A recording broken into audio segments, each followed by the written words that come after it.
let's talk a bit about Chelsea. You know, sometimes you wonder if you couldn't have gotten Tuchel earlier. You know, as in, On the top of the league. yeah, because if you look at it, it's 10 games and 7 wins and 3 draws. 3 draws, yeah. And quite a lot of clean sheets. And only 2 goals conceded or something like that. And one of them by Rudiger.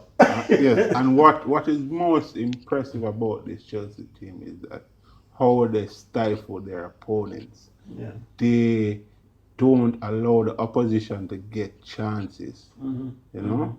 And right now, if Chelsea gets a lead, you can take a victory.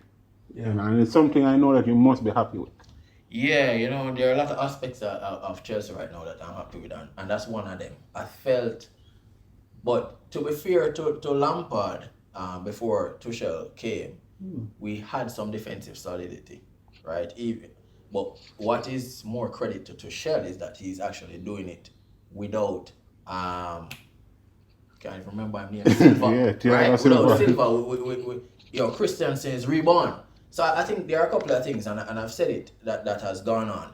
When the new coach came in, you know, a lot of players, you know, got a second chance. A lot of players start impressing training, and you see people getting chance. And it's clearly a manager that is not afraid to make a change. He's not afraid to try different players. You know, there's been a lot of rotation. But I think the setup that he has currently, I still don't feel that's the setup he wants to go with long term, but that is what you need right now. Because I think he got in with an objective, say, look here, get us in the Champions League next year. We need that. And also, you know, get these German players that we invested heavily in play. And then we can talk about you getting some money in the summer, right? Now, I think he's gotten it right. He might have 3 at the back. He brought in Christensen to bring that bit of composure there, because typically we have a lot of physically strong players that are quick, you know, eager for a tackle, but not necessarily clever or composed. And I think Christensen bring a lot of balance here. He also lean a lot on Aspi to bring that bit of experience there, you know. And I think their instructions where defense is concerned, and the overall instruction to the team, and I've always been saying this from the start of the season, that Chelsea was not well coached. Zine, you can look and say Chelsea don't understand what they're doing. You're playing a team that is strong on set pieces. You can't give away stupid fouls, right? You always have to defend well on set pieces. So we're going into matches and just expect to beat teams because we quote unquote have the better side. Now you're seeing a clear structure. You're seeing where you have 3 at the back, right? You see you have Jorginho and Kovacic in the middle. Now the 3 at the back, which turns into 5 with the wing backs, give Jorginho enough coverage, because he's easily beaten, but he has enough coverage in there to play a pass. He's also there also to start the attack real quickly, so you can get Timo Werner running right when the ball turns over. If that doesn't work now you have Kovacic who can carry the ball, right, and beats the press and then play it wide. Now, what it has done in terms of the overall team is that everybody knows their role on the defensive side of the game. Now, it still leaves a lot desired up front. And, you know, we're not creating as much chances as we did before. And we, as you said, stifle teams because we play the ball around a lot. And I really say where the coach is actually. And for me, and I'll get into it a little bit, it's probably not what I want to see as a football fan, but they don't play a lot of risky passes. Whilst Jorginho and Mason Mount always try to get the ball on the half turn to create that space. If we're in possession and there's like a 50-50 ball to be played, we send it back and carry it around the field. So it's much more safe possession. So what you see sometimes is that we don't have a lot of shots, we win games 1-0 and so on. The next team that we play don't have any shot at all on target, but we ourselves are not creating a lot. And I think that has a lot to do with keeping it safe. And I think the side is still playing with the training wheels on, in my opinion. I think eventually he wants to be more expansive. We've seen he coach Dortmund, that's a very expansive team. Yeah. He coach PSG, is also a very expansive team. But I think he got 18 months, he needs to do a job. So what he's trying to do now is get in the top 4, bring some confidence back in the team. And we're seeing Timo Werner like him enjoying himself a lot more. Kai Havertz played a beautiful game the other day. It's a baller with quality. That's what I want to see. That but confidence, You're very forgiving with Kai Havertz. Kai Havertz, you see the quality. And I tell you what. Because I tell you what. 80 million spending us. No, but Kevin, for quite a while we've been telling you how important Mason Mount is and how he's been putting in the performances, And you have been very critical of Mason Mount, Yeah. Kai Havertz have half a good game, and you're singing. He's quality. Hold on. But if fans of the show will know that I was very critical of Kai Havertz when he just that, which is facts. I was also saying that this man is not a number 10. If he playing at the 8, if he don't have the quality, if he don't have the quality to play up there, Mason Mount has been our best player for the entire season, which is a problem, right? It's a big problem to me. And Mason Mount to me has improved immensely since Tuchel has come on also. Yeah. And then I hear the other day, we mute the group, right? Yeah. I hear the man him say Mason Mount is a cross between Eden Hazard and Frank Lampard. I'm just turn off the phone, right? Turn off the phone. Turn off the phone. And I said, this thing is getting out of hand, right? So that was just banter. Yeah, and I said the banter go too far. Like there's a limit on banter, right? Yeah. So I mean, all kudos to Mason Mount.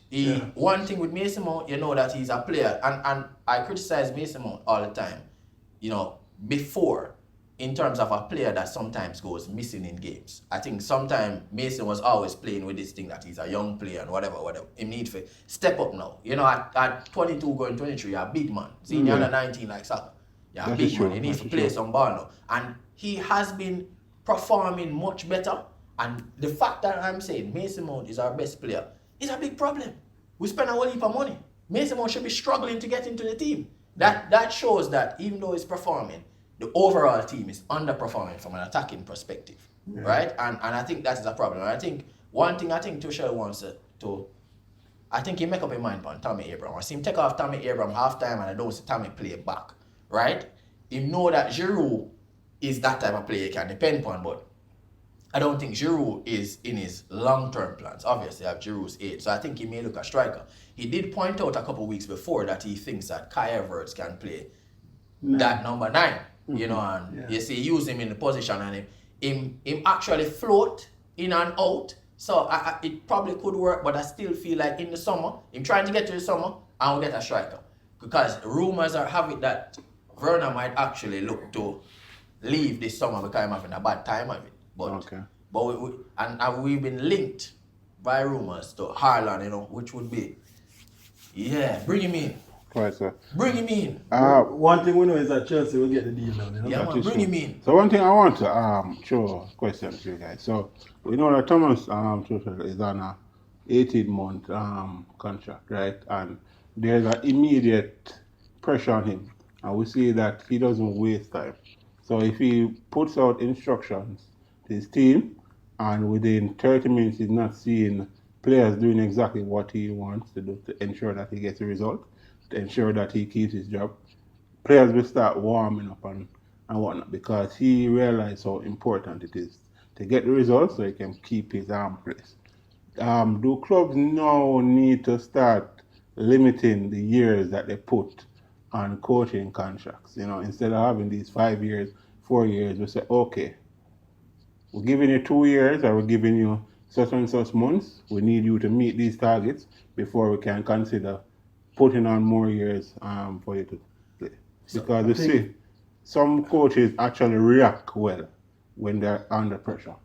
So, I mean, what I say about that, it also goes down to his style of management. Because Jose had a long-term contract at Chelsea, and he used to do similar things. He used to have problems with Sean Wright-Phillips and Joe Cole when he give specific instructions and they don't follow, and he actually take them off sometime either early or bring as a sub and take them off. I remember also back in the day, Marcello Lippi at Juventus, when Juventus wasn't playing well, the entire bench was warming. To let everybody out there know that, look here, everybody's at risk of getting pulled. We're not seeing what we want. So, whilst I think there's a bit of pressure on Thomas Tuchel again, I feel like his style of man management is not necessarily like a Ole Solskjaer where care about players' feelings. He wants results. And even in his press conference, him speak fluent enough English and you hear that he's not really afraid to say, look here, this man not doing well, that's why I pull him. You know, and this man not doing well in training, that's why I'm not starting him. So it's a different style of man management. It can work and it can also not work. Certain players respond to different things, but it doesn't seem like a coach is going to put him arm around a player and say, you know, him seem like, yeah, you're not getting it done, I'm going to pull you. And that, before you go in, that I think it has something to do with that what we consider policy credibility. You know, if you're out there in this position and you get certain instruction and it's 40 minutes and you know you're not having a good go at it, you know you'll get pulled. And what that do, it increase competition in the squad. Because sometimes a man not playing a ball and they must start all the time and they're getting all these opportunities while a man on the bench is getting disheartened because he's doing the right things in training and him not getting the chance. Yeah. No, I totally agree with you, Kevin. As a matter of fact, you know, I was watching a match the other day, Manchester United, and we were playing. I can't remember who we were playing. I think it was 1-1 or something like that. And we had Rashford up front. I think we just took off Cavani. We had Greenwood, and we had Bruno Fernandes, right? And on the bench we had Amad Diallo and so on. And you know, none of those players came up, and you know, they asked Ole, so why is it that you never make a change? And his response was, well, you know, he had Rashford on and Bruno and all these players, so you know, which one would you take off? Because at different moments during the season, these guys have scored really good goals. Now, that's a true statement, but it doesn't make any sense because they were having a horrible game. Rashford was very poor that game. And the message that it sends to Rashford is that no matter how bad I'm playing, I don't have to come off. I won't come off unless the manager wants to rest me for another game, which is bad. So Ole is not willing to pull players. So players are not under the pressure to say. It's almost like I miss a chance, it's fine, right? I collect my paycheck at the end of the week and I will play the end of this game. Why were you playing for Thomas Tuchel now at Chelsea? You have to perform on the field or I'm going to pull you and you may not necessarily start the next match. So to me, as a fan, I would actually want to see more of that. What I'll say though, I see Thomas Tuchel do a little hand around the shoulder of some players because even with Callum Hudson-Odoi, when he just started, I mean, hand around shoulder, I almost thought that Shaw was a favored player for him when he just started, right? Because he got in the squad, he played very well, and man, I'm laughing with him and he said, very well done. And 2 matches later, he pull him like at halftime or bring him on and take him off, right? So you need that bit of ruthlessness from a manager. The next game. And you start in the next game. So a hell of a game. Exactly. A player need to know that we can be friends, but you need to do your job, right? And in terms of just the contract, right, and how managers perform, I think it's tricky, and I think it's almost like because it's humans, right, and human behavior. A person may react different to a short-term contract, different from a long-term contract. So maybe Thomas Tuchel's, I have to get it right. He's under pressure. He thrives under pressure. He gets it right. While another person for 18 months, they fail immediately because they feel under pressure and they crumble. Where if you give them a 5-year contract, they're more relaxed about their future. They don't think about it. They focus on the football and they do a good job. So that question kind of tricky. Right now, we're seeing it work for Thomas, and it could be that either way it would have worked if they gave him a 3-year contract. Might not have made a difference for him. But you know, I think it should be done. I think you should get a shorter contract up front. Why I think that, and Lane is absolutely right. It can work either way. Players can say, yo, but I don't play for that money, I'll get him out. He only have 12 months on him contract. He have a bad season and let him go. While a 5-year contract, I said, this man is here to say he can probably get me out. But I really think you probably figure out money into a 2-year contract because the truth is, it don't make sense you have battle with a manager for 5 years and I'm not getting no results. Yeah. Then I have to pay him out big. Give him 2 years. What him show you in 2 years now, him can come back to the negotiation table and say, all right, I like what you're building. and we're going to give some extra years. We give 5 years now. So I think that's the best way to do it. But, you know, it can go either way, as Lane said, depending on what the manager feel about it. And, I think typically now, what they're doing is like 3-year contracts. Yeah. Because I think Arteta got a 3-year contract. And, you know, you guys can correct me if I'm wrong. I know Ole got a 3-year contract before, you know, and so on. And they kind of give, in the time of Sir Alex, and even when we got David Moyes came, I think David Moyes got a 6-year contract. Yeah, 6 You know, years. and let him go after 8 months, right? Yeah, but he was well compensated. He was well paid. So in that in itself is a problem. So maybe, as Kevin Riley said, 2 to 3 years is probably a sweet spot. I remember say Antonio Conte. Who still up here? Hold on, no, man. Antonio Conte did not quit the job. A man come up and train him. No one wants him out of the club.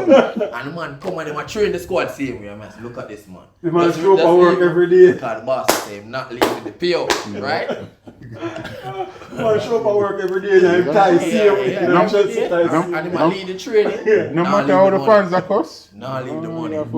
Yeah, the man said my swipe still work. Yeah. So eventually we'd have to fire him and give him the money, right? But I mean, I personally think I don't want to digress too much into this.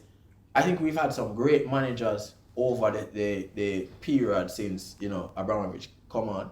I think Antonio Conte was a very good manager. I think the Diego Costa thing is what cost him his job, right? Him not only remove a fan favorite, but him remove a staple or a cornerstone in a dressing room. And had he not done that, though, even the way in which he did it, I think he would have even probably extended contract. You know, I mean, he had us winning and playing well, which is what the manager was looking for a long time. So I think it comes down again to what we're saying in terms of man management and what works and what doesn't work. I think Costa did this one.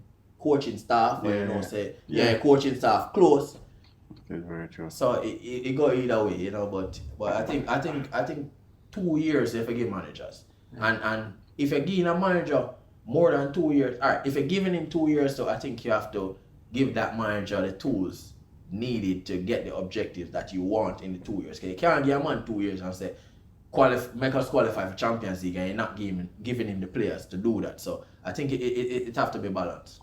All right.